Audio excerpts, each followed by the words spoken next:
Chapter 54. The Winter. The island was quiet. The migratory birds had all left, the hibernators were asleep, and everyone else had begun their simple winter routines. Everyone but Roz. Now that she was alone, our robot didn't know what to do with herself. She stood in her gray garden and watched a sheet of ice slowly form on the pond. Sometimes she could hear her good friends the beavers going about their business beneath the ice, and she wondered when she would see them again. Roz stood there until snowflakes started drifting from the sky. The flakes swirled in the breeze and slowly piled up on the ground and on the trees and on the robot. So she crouched into the nest, slid the stone door behind her, and sat in darkness. Hours and days and weeks went by without the robot moving. She had no need to move. She felt perfectly safe in the nest, and so, in her own way, the robot hibernated. Roz's body relaxed. Her quiet whirring slowly stopped. Her eyes faded to black. She probably could have spent centuries like that, hibernating in total darkness. But the robot's hibernation was suddenly interrupted when a shaft of sunlight fell upon her face and carried energy back to her empty battery. Roz's body tensed. Her quiet whirring slowly started. Her eyes began to glow. Hello, I am Rosum Unit 7134, but you may call me Roz, the robot said automatically. When all her systems were up and running again, Roz noticed that she was surrounded by broken branches and piles of snow. The roof of the nest had caved in, and the lodge was now flooded with sunlight. Roz felt more energized with each passing minute, but she also felt cold. Her joints felt stiff and brittle, and her thinking was slow. So she got up, cleared a spot on the floor, and made a fire. The snow inside the nest began to melt, and the robot's sensors began to thaw. And when she was ready, she climbed out through the hole in the roof and into a bright foreign landscape. The world Roz had known was now covered in a thick layer of snow. Tree limbs bent to the ground under heavy sleeves. The dark pond was now pure white. The only sounds were Roz's own crunching footsteps. Faint wisps of steam curled up from the robot's body as she trudged through the forest. Roz plunged a hand into a lump of snow and pulled up a long stick. She snapped it in half and flung both pieces back to the nest. She took a few more steps and picked up a fallen tree. She hacked it into smaller pieces and flung them back as well. Then she reached down to another snowy shape. But what she pulled up was not a piece of wood. It was Dart the weasel. He was frozen solid. Roz stared at his stiff body for a moment, then decided it was best to leave the poor thing where he was. As the robot continued gathering wood, she found more victims of the cold. A frozen mouse, a frozen bird, a frozen deer. Had all the island animals frozen to death? No, not at all. Not all. There were a few fresh tracks in the snow. As we know, the wilderness is filled with beauty, but it's also filled with ugliness. And that winter was ugly. A devastating cold front had swept down from the north and brought dangerous temperatures and huge amounts of snow. The animals had prepared for winter, but nothing could have prepared the weaker ones for those long nights when the temperature plummeted and the wind whipped over the island. Roz returned to the nest, where the fire had melted the interior snow to a muddy soup. She took a minute to warm her body by the flames, and then she began the repairs. She patched up the hole in the dome with a little lattice work of branches before adding a layer of mud and leaves, and soon the repairs were complete. But another snowfall might cave in the nest all over again, so Roz decided to keep a fire going day and night to prevent snow from building up on the roof. The robot brought in load after load of firewood, and each time she went outside, she was reminded of the frozen weasel and mouse and bird and deer. How many other frozen animals were hidden beneath the snow? Before going in for the night, she called out to whoever was listening. Animals of the island, you do not have to freeze. Join me in my lodge, where it is safe and warm. Chapter 55. The Lodgers. Firelight spilled out from the nest and into the cold, blustery night. Roz sat inside and listened to the wind and to the soft pops and crackles of burning wood. And then the robot's keen hearing picked up another sound. tiny footsteps crunching through snow. "Roz, I'm freezing. Can I join you by the fire, please?" said a weak voice. Into the light crawled Chit Chat. The squirrel was shivering and clumps of ice stuck to her fur. When she finally felt the heat of the fire, she collapsed. Roz picked her up off the floor gently and placed her on a warm stone and let her sleep. An hour later, there were more footsteps, and a family of hares shuffled into the nest. They huddled together in a corner without saying a word. Pinktail the opossum was the next to arrive. "Good evening," she mumbled, trying to act cheerful. "It certainly has been chilly." Swooper the owl hobbled in, followed by some chickadees and a magpie.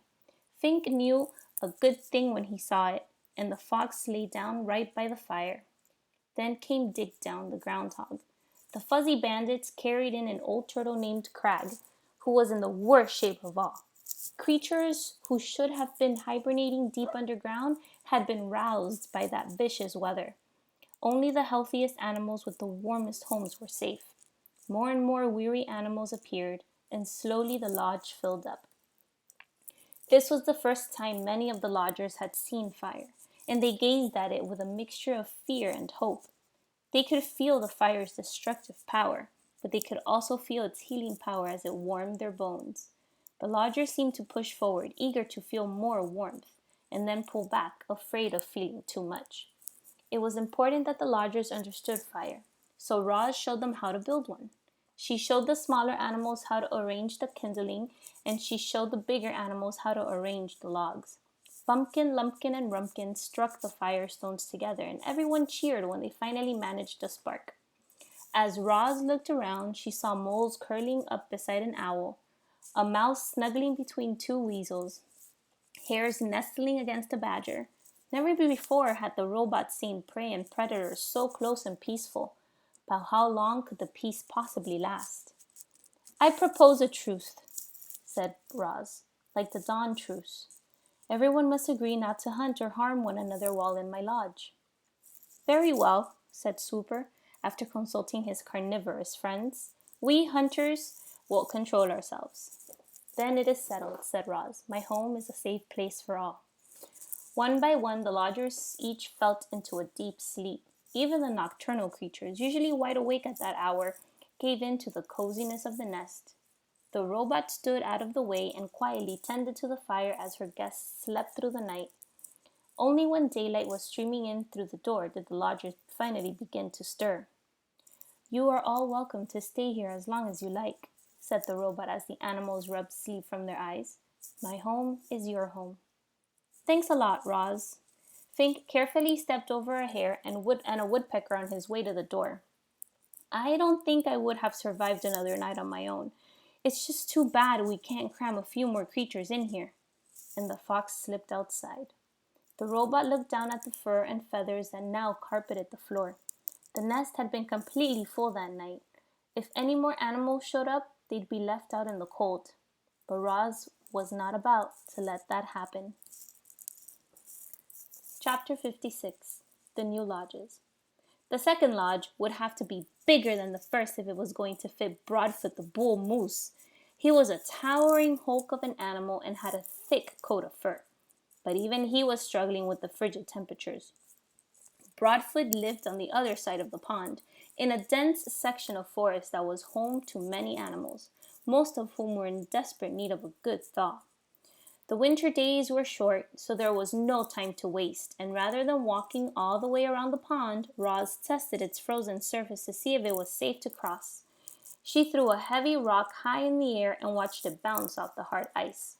Then she carefully walked over the ice and into the forest on the other side, where she found Broadfoot waiting for her. The moose quietly led the robot to the clearing in the trees where the new lodge would go. Then Roz made a fire and watched as cold creatures began crawling out from the shadows. "Do not worry," the robot said to the growing crowd, steam puffing from their noses. "You will all be warm soon, but I need your help." Roz asked the animals to collect anything useful they could find. Large stones, strong branches, chunks of frozen mud. With the robot's building expertise and the small army of helpers, construction of the second lodge didn't take long. The animals happily agreed to the robot's truce, and then they shuffled into the warm wooden dome. "If you keep the fire alive, it will keep you alive," explained Roz as she dropped another log into the flames. "But be careful, fire can turn deadly in an instant." At dawn, heavy snow was falling again, and there was Roz, setting out from the nest to build a third lodge. She trudged into the great meadow, where fierce winds had created enormous sweeping snowdrifts. But she powered through and finished the job, and was soon beginning work on a fourth lodge, and then a fifth. The island became dotted with lodges that all glowed warmly through those long winter nights, and inside each one, animals laughed and shared stories and cheered their good friend Roz. Chapter 57. The Fire. Strange sounds were echoing from the far side of the pond. What started as a low murmur gradually swelled to a chorus of terrified voices. There was an eerie glow in that part of the forest, and a thick plume of smoke rising up from the snowy treetops. Roz charged across the ice and found the second lodge completely engulfed by a raging fire. Frightened animals were running in every direction, fleeing for their lives through the deep snow. "What happened?" shouted Roz as Broadfoot galloped wildly past. "We put too many logs in the fire pit," he said without stopping. "The flames climbed up to the ceiling." "My baby is still in there!" cried a mother hare, pointing at the burning lodge. "Somebody help, please!" Roz didn't hesitate. She plowed through the snow and ducked into the lodge. Flames and smoke were everywhere. A tall stack of logs blazed in the fire pit, and in the far corner, a tiny ball of fur was shaking with fear. Crouching low, the robot wound her way beneath the smoke and around the flames and gently scooped up the young hare. "Do not worry," Roz yelled over the roar of the fire. "You are going to be okay." She turned to leave, but the doorway had started to crumble.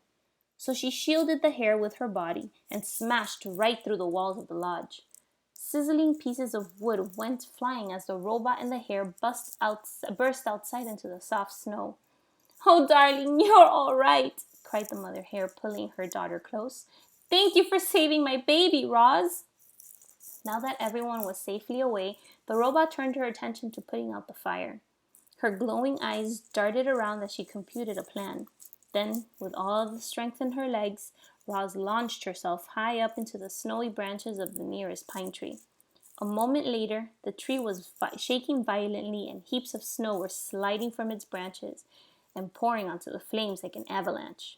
Steam hissed up through the smothering mound of snow. The flames quickly died. The snow quickly melted, and within minutes all that remained was the charred foundation of the lodge. Roz dropped down from the tree and waited as the frightened animals slowly returned. Then she said to them, "Would you like another lodge?" The animals looked at one another, unsure of what to do. Understandably, they were afraid of another fire breaking out, but they were far more afraid of the deadly cold. So they pulled together and worked with Roz and built a bigger, better lodge on top of the old one. It had a taller ceiling and a deeper fire pit. It was made with more rock and less wood, and it had a supply of water for emergencies. But the most important safety features of this rebuilt lodge were the lodgers themselves, who now had a whole new respect for fire.